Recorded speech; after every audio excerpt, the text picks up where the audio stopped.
and then there's my lock. That's the one I use the most, okay? So what I'm really looking to do here, is the reason why I'm palm forward is so I have the blade, the strong part of my forearm, blocking him from being able to put any real pressure on me. So I can push this side down as I'm raising this side up, okay? This is going to be very uncomfortable on his shoulders.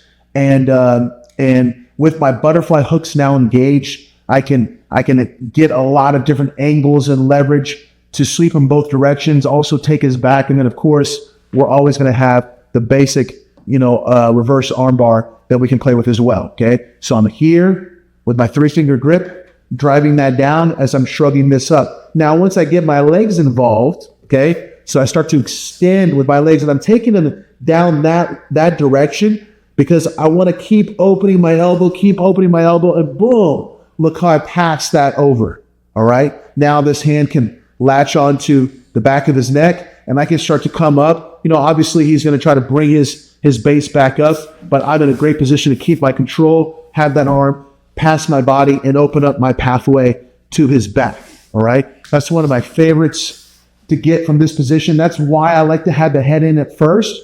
And I know if his head slides out, I'm still going to have the shoulder crunch and the reverse arm bar I can play with as well, okay? So we get to our underhook. He wizards. We scoot back. We enter our butterfly.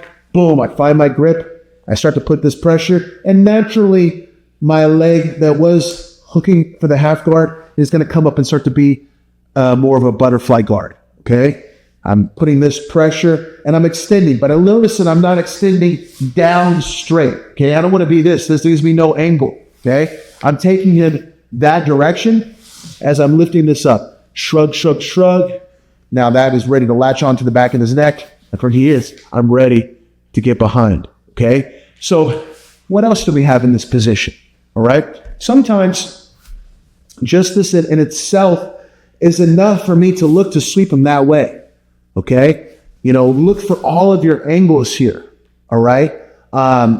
This can be so uncomfortable on the shoulder that even though he has a hand to post with, his head is down so low and the pressure is so strong, I can easily just get a beautiful hook sweep that way and take top position, all right?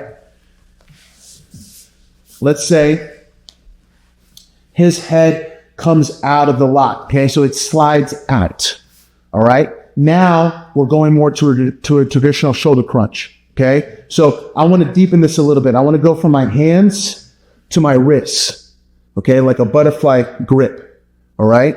I like to start here first so I can block his head, okay? And see if he's going to bring this arm up to my shoulders, all right?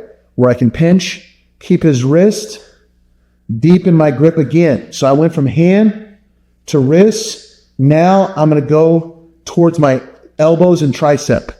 As I do this, I want to do something that we've done before from our butterfly guard, and that is putting our foot on the hip. Okay, so lift up a little bit. See how my foot gets here? So I can keep him down. So I can keep this locked and extended.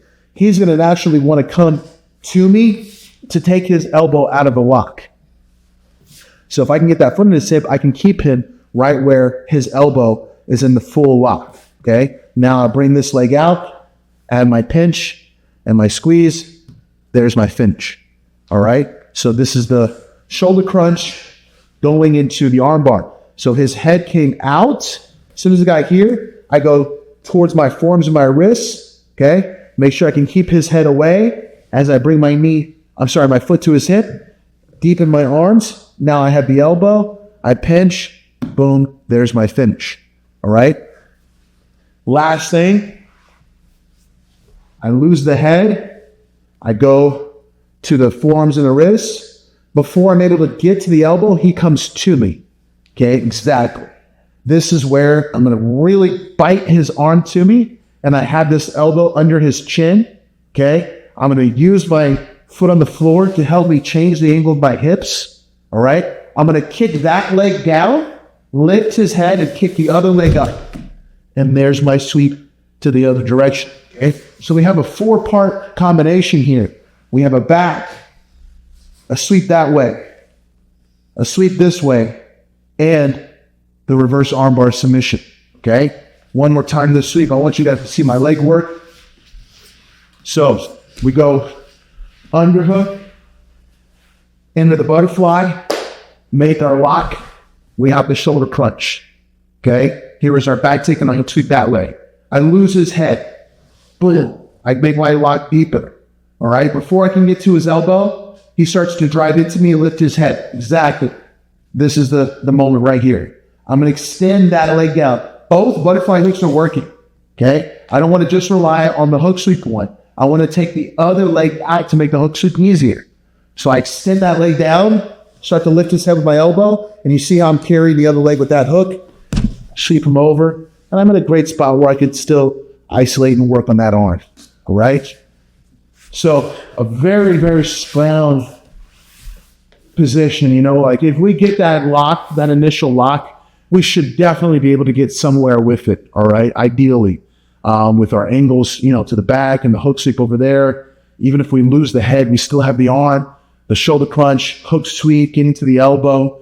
This is a beautiful spot. And once again, we're creating a lot of control on the upper body and then letting our hooks help us, you know, go with the momentum that they give us and get a very strong package of techniques all locked.